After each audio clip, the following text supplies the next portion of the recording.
Merry meet everybody. Merry meet. This video is about me coming out of the broom closet. This is about when I first became a witch. I'm actually really old right now. My good looks don't show it. But that was about 10 years ago. 25. I started at 15 and I was dating this person at this time. And I always was interested in magic. Well, there were a couple things before, like when I was a kid, I found my mom's spellbooks, and I was really interested in them, and she wouldn't let me read them. But anyway, I'm gonna do another video on about that. But anyway, I was 15 and I'm dating this girl, and I'm still a stupid kid at 15. I think we all are, right? So I'm 15 years old, and I we're talking about beliefs, and I asked her, what do you believe? Because, I'm not really sure what I believe. At the time, I was a Christian because my family was Christian. I remember when I was a little kid, I had this funny, it's funny looking back, I was in 4th grade, and he's actually still my friend to this day.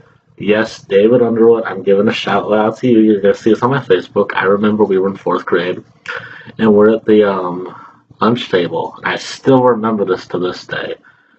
And he says that he is a Christian.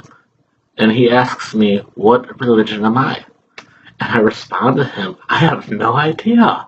And I said, let me go ask. So I had to go home, ask my mom, hey mom, what do I believe in? I had to ask my mom what I believe in.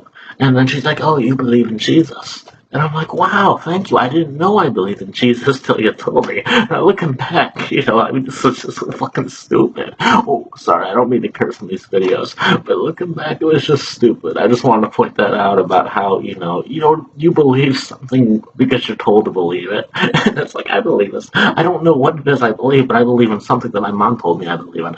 So I come back and I'm like, oh yeah, my mom said I believe in Jesus. So anyway, I asked this girl what she believes in, and she tells me that she's a Wiccan. And I remember, I didn't really know what a Wiccan was. I knew what a witch was, but according to Harry Potter, I did. So I remember my first question to her. Do you really ride broomsticks?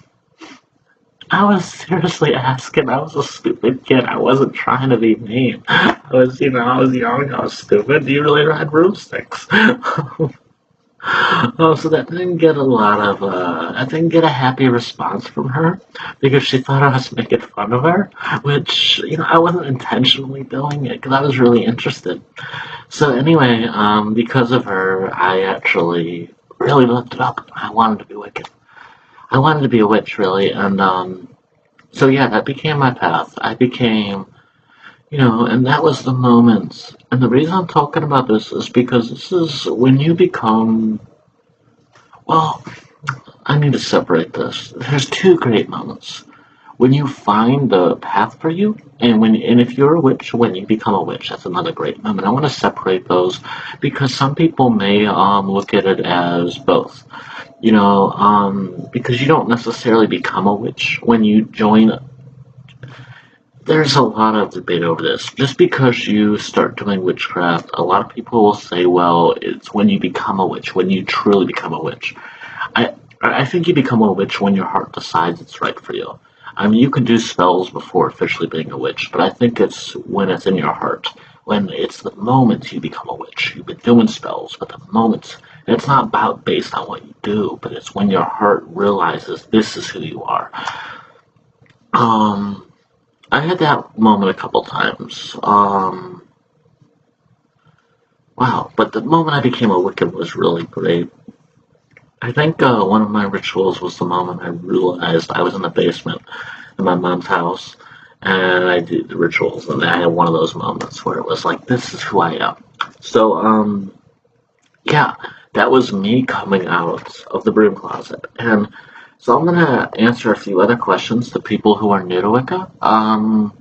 Number one question I get all the time, and I think I'm so sick of hearing it, is, am I going to hell? You know what? I usually joke back to people now because I'm so sick of hearing it. I'm so sick of saying that's very intolerant. or, they assume that I'm going to hell. So, I used to kind of get upset at people. I used to say, that's a very intolerant thing to say. Who are you to define that? Now I kind of laugh it off, and I always say, well, at least the rent's cheap. Another one I say is, well, all my friends are going to be there. So, I kind of laugh it off. We don't believe in hell, by the way. But, because I'm so sick of hearing it, I'm just going to laugh back at the person because they're trying to insult me most of the time. Usually when somebody asks you that and they know you're another religion, they're trying to insult you. But you can't make judgments on people. Maybe some people are being genuine, but I found a lot of people are trying to kind of demean you. And so that's one of the number of questions. So to people who are new to it, no, we don't believe in hell. We don't believe there's a devil. I'm a Leo, so I kind of have a temper. I started out and I realized I had to kind of bite my tongue because a lot of times judgmental religious people would really upset me. So this one time, and look, I have friends who are Christian. I don't mean any offense for sharing this story, but this guy, he catches me in a bad mood, and he's really mean. He comes up and he finds out I'm a witch, this random guy at the gas station. We later became friends, but after he apologized. But he looked at me and he said, I don't like witches. All witches should burn on a stakes. So I wasn't having it, but I think about my response. I'm not gonna go like that when I have my temper. I say something back to me and you a lot of times. It's like an intellectual thing with me. So I responded to him. I said, that's funny because I think Christians should be nailed to crosses. And then all of a sudden it pissed him off and he is like how offensive and intolerant I am. And I'm like, are you serious? And I'm just like, he just said, oh, witches should burn out, but if I say the same thing back to him, it's intolerant. So, after he cooled down and I cooled down, and then that guy who was with us jumped in and said, okay, cool down. You guys need to, he was more mad at him because, he knew that he really pissed me off with that. And finally, this guy apologizes, and he's like, I really shouldn't have said that, and I'm sorry. And we became friends, and it was really cool.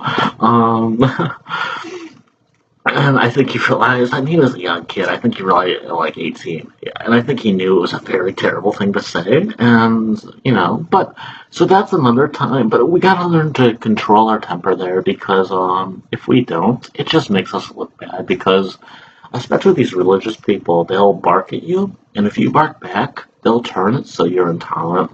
So that's something I've had to learn on my path as well. That I don't like to turn the other cheek. I don't believe in that. I believe in fighting back, but I also believe that we have to be the better person because if we're not, then it only makes let them be the worst person.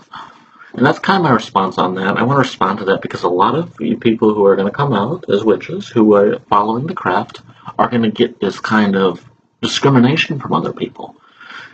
And you gotta just shake it off. Like Taylor Swift songs, you gotta laugh it off, shake it off like I do, control your temper like I did not. And you gotta be important to you.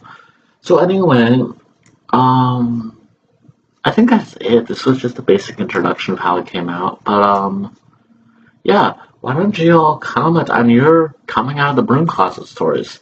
And by the way, that's the broom closet over there. It is a broom closet. It's not the broom closet I came out of. But yeah, share your stories and, blessed be.